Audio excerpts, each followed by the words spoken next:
2 जून 1947 जब दिल्ली के एक कमरे में करीब दर्जन भर लोग मिलकर करोड़ों लोगों का भविष्य लिखने जा रहे थे।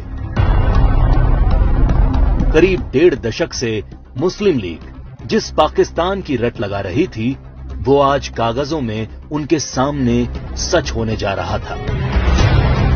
सिर्फ 2 हफ्तों में भारत के खंडित होने की योजना पर मोहर लग गई। भगवान राम के बेटे लव का बसाया लाहौर, ढाकेश्वरी माता का तीर्थ ढाका, गुरु नानक देव जी का जन्म स्थान ननकाना अब 2 टुकड़ों में बंटने जा रहा था।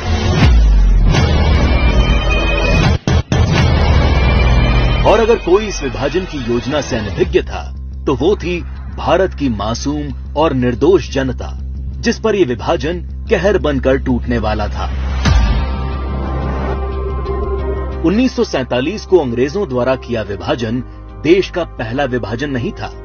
अंग्रेज इससे पहले 1905 में भी बंगाल का विभाजन कर चुके थे, लेकिन उस विभाजन का पहले बंगाल में और फिर पूरे देश में इतना मुखर विरोध हुआ कि अंग्रेजों को 1911 में अपना फैसला वापस लेना पड़ा था। विभाजन का जो काम अंग्रेज 1905 में नहीं कर पाए, वो 1947 में करने में कैसे सफल हो गए?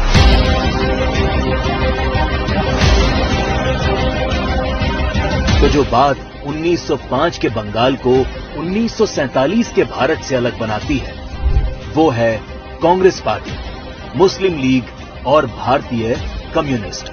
1905 में बंगाल विभाजन के विरोध के बीच ही 1906 में मुस्लिम लीग का जन्म संयुक्त बंगाल के ढाका में हुआ।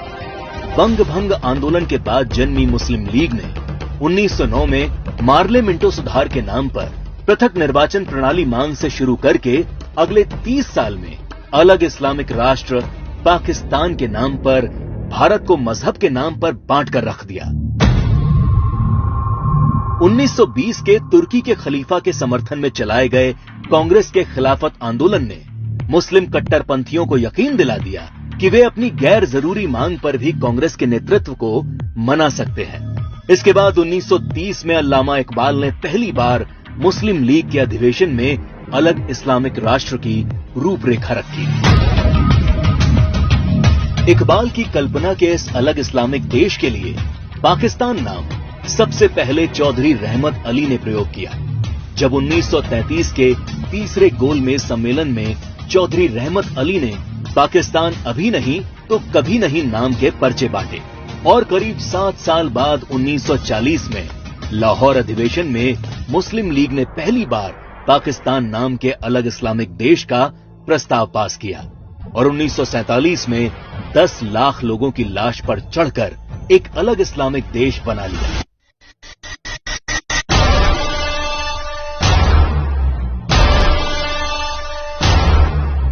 और जिस भारत ने 1905 में बंगाल का विभाजन नहीं होने दिया, वो भारत 1947 में भारत विभाजन नहीं रोक पाया, क्योंकि कांग्रेस के जिन नेताओं पर लीग के सामने खड़े होने की जिम्मेदारी थी, उन्होंने अंत समय में बिना भारत के लोगों को विश्वास में लिए विभाजन का प्रस्ताव स्वीकार कर लिया।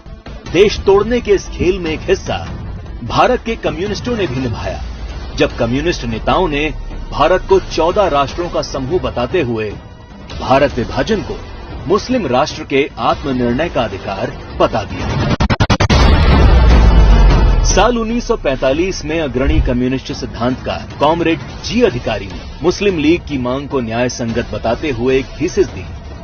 उनके शब्दों में 1940 से कम्युनिस्ट पार्टी ने यह देखना शुरू कर दिया कि तथाकथित सांप्रदायिक समस्या वास्तव में बढ़ती राष्ट्रीयताओं की समस्या है, जिसे आत्मनिर्णय के अधिकार के माध्यम से हल किया जा सकता है। यदि हम इसके प्रगतिशील सार को देखें तो पाकिस्तान की मांग वास्तव में पंजाब, पठान, सिंध, बलूचिस्तान और पूर्वी प्रांतों की मुस्लिम राष्ट्रीयताओं के क्षेत्रों के आत्मनिर्णय के अधिकार की मांग है। जब देश का विभाजन हकीकत बनना तय हो गया, तब सर रेडक्लिफ को भारत और पाकिस्तान की सरहद तय करने की जिम्मेदारी सौंपी गई। रेडक्लिफ इससे पहले कभी भारत नहीं आए थे। उन्हें भारत की सांस्कृतिक विरासत, सभ्यता, मूल्यों, तीर्थों के विषय में कोई जानकारी नहीं थी। 3 सप्ताह में तय कर लिया गया कि कौन सा हिस्सा पाकिस्तान कहलाएगा और कौन सा हिस्सा हिंदुस्तान।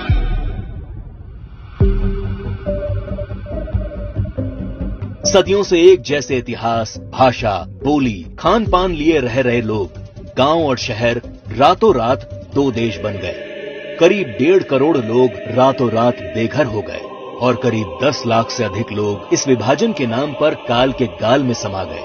ये विभाजन जिसने आगे चलकर पूर्वी पाकिस्तान में एक नए नरसंहार को जन्म दिया। शहर के शहर रातों रात खंडर में बदल गए। शहर दर शहर दंगे और आगजनी शुरू हो गई। वो लोग जो हवेलियों में रहते थे वो अब रातों रात रिफ्यूजी बन चुके थे। अपना सब कुछ लुटाकर लोग सड़ी गर्मी और बरसात में मीलों तक फैले काफिले हजारों की तादाद में अपनी जान बचाकर चले आ रहे थे। सबसे बुरा हाल महिलाओं का हुआ, जिन्हें इस विभाजन की सबसे क्रूर कीमत चुकानी पड़ी। सैकड़ों महिलाओं का अपहरण और बलात्कार किया गया।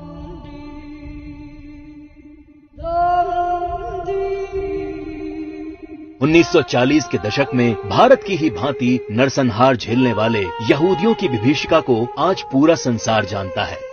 27 जनवरी को आज पूरा विश्व होलोकास्ट दिवस के तौर पर मनाता है।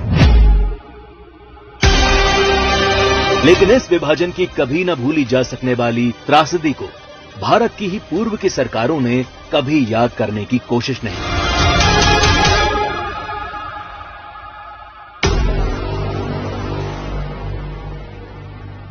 विभाजन विभीषिका दिवस 14 अगस्त का दिन विभाजन विभीषिका का स्मरण करने का दिन है। 14 अगस्त का दिन अटल जी की इन पंक्तियों को दोहराने का दिन है। दिन दूर नहीं, खंडित भारत को पुनः अखंड बनाएंगे। गिलगित से गारो पर्वत तक आजादी पर्व मनाएंगे। उस स्वर्ण दिवस के लिए आज से कमर कसें, बलिदान करें। जो पाया उसमें खो न जाएं, जो खोया उसका ध्यान करें, जो खोया उसका ध्यान करें।